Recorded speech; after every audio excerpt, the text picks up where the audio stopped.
Ladies and gentlemen, welcome to Punk Rock Review, home of a bunch of opinionated crap you provide that we don't care about, also the home of the feedback we provide that you don't care about. Keeps us on an even playing field, and we like that. Real quick shout out to our sponsor, Tech Industries. If you ever need someone to show up to your place of business and or work, go around and slap everybody in the face so that they have rosy red cheeks just in time for the holidays, go ahead, call Tech Industries, they'll square it away for you. Why you would do this?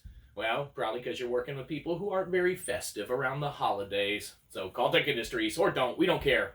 Give us money. Anyhow, moving straight into today we're going to be talking about a topic that affects everyone who has followed this series from the inception or the creation of it and or the comic book that it was spawned from and or the whatever. We're, of course, talking about The Walking Dead, more importantly, The Walking Dead Season 9, which is now available on Netflix as new episodes. Of course, they've been there for a little while, so you might have already caught it, or you might have been what we wish that we had done, and maybe you caught the first episode or two and were like, man, this show is gone, and just not watched it. Well, we sat through night after night after night after night because we couldn't watch the entire thing all the way through because it just wasn't that enticing as previous iterations and seasons have been of the show. But of course, Walking Dead Season 9, man, they have run out of stuff to do and fight. So this season, Season 9, they opted for, giant holes, dug in the middle of nowhere, getting bucked off of a horse in the dumbest location, resulting in, absurd injuries, bringing back previously dead characters for the last goodbye, and, characters, stupidity to get by, they seem to have even taken a potential great storylines that could have spawned off into something else, and man, looking at you, Henry, and Highwaymen, there's some great stuff that could have been done, but rather than that, they of course made the characters do and act in stupid and illogical ways, to kind of round out the season.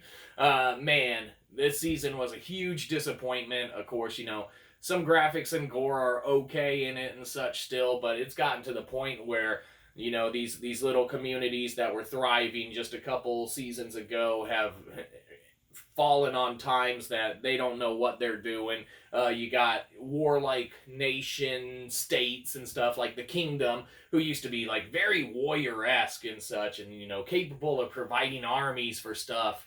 That all of a sudden, man, they got 4 soldiers, and that's it, and they're just all kind of inept at what they're doing. The season definitely lacks nothing great about it at all. Watch it if you've already watched the rest of the series, and you're just kind of looking to finish it out. But man, this has taken a very, very steep nosedive. In our opinion, who are we? No one. No one cares except you. Thanks, Ma. But yeah, Walking Dead Season 9. Big disappointment. Man, some of those characters are lucky to have gotten out when they did earlier on, because, yeah, man, this is nosediving pretty hard. It's a rough watch. Especially now there's new zombie people that are zombie people. Ooh. And it's gonna be a long winter. Something. Walking Dead Season 9, you get a sad face because it's just sad. Yeah, what good things could have been in there are made not good. And the bad things that are in there, well, they are definitely prevalent. It's like watching our show over and over and over again. And you know what that would be like. Horrible. So don't do it. Anyhow, Walking Dead Season 9. Sad. Now we're just wasting time. Have a good one, you probably didn't. We'll catch you next time. Probably won't.